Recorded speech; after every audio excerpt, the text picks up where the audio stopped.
ತುಮಕೂರು ಜಿಲ್ಲೆಯ ಗೋಳೂರು ಗ್ರಾಮದ village accountant ಆಗಿರುವ 24 ವರ್ಷದ ಭುವನ್ ಅವರು ಶನಿವಾರ ಬೆಳಗ್ಗೆ ಸುಮಾರು 7 ಗಂಟೆಯ ವೇಳೆಗೆ ಗೋಳೂರು ಸಮೀಪ ಇರುವ ಮೋಟಾರ್ ಸೈಕಲ್ ಮತ್ತು ಲಾರಿ ನಡುವೆ ನಡೆದ ಅಪಘಾತ ಸಂಭವಿಸಿದ ಕೂಡಲೇ ಅವರನ್ನು ತುಮಕೂರಿನ ಸಿದ್ಧಗಂಗಾ ಆಸ್ಪತ್ರೆಗೆ ದಾಖಲಿಸಿದ್ದಾರೆ.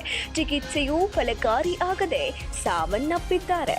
ಘಟನೆಗೆ ಸಂಬಂಧಿಸಿದಂತೆ ಜಿಲ್ಲಾಡಳಿತದ ಅಧಿಕಾರಿಗಳಾದ ಡಿಸಿ, ಎಸಿ ಹಾಗೂ ಎಡಿಸಿ ಅವರಿಂದ ಕೆಲಸದ ಒತ್ತಡ ಹೆಚ್ಚಾಗಿದ್ದ ಕಾರಣವೇ ಈ ಅಪಘಾತ ಸಂಭವಿಸಿದೆ ಎಂದು ಆರೋಪಿಸಿರುವ ಜಿಲ್ಲಾ ಸರ್ಕಾರಿ ನೌಕರರು ತಪ್ಪಿತಸ್ಥ ಅಧಿಕಾರಿಗಳ ವಿರುದ್ಧ ಕ್ರಮವನ್ನ ಕೈಗೊಳ್ಳಬೇಕು ಹಾಗೂ ಕೆಲಸದ ಒತ್ತಡವನ್ನ ತಕ್ಷಣ ಕಡಿಮೆ ಮಾಡಬೇಕು ಎಂದು ಒತ್ತಾಯಿಸಲಾಯಿತು. ಈ ಹಿನ್ನೆಲೆಯಲ್ಲಿ ಸರ್ಕಾರಿ ನೌಕರರು ಜಿಲ್ಲಾ ಸರ್ಕಾರಿ ನೌಕರರ ಸಂಘದ ಅಧ್ಯಕ್ಷರಾದ ನರಸಿಂಹರಾಜು ಅವರ ನೇತೃತ್ವದಲ್ಲಿ ಸಿದ್ಧಗಂಗಾ ಆಸ್ಪತ್ರೆಯ ಮುಂಭಾಗದಲ್ಲಿ ಪ್ರತಿಭಟನೆಯನ್ನ ನಡೆಸಿದ್ರು.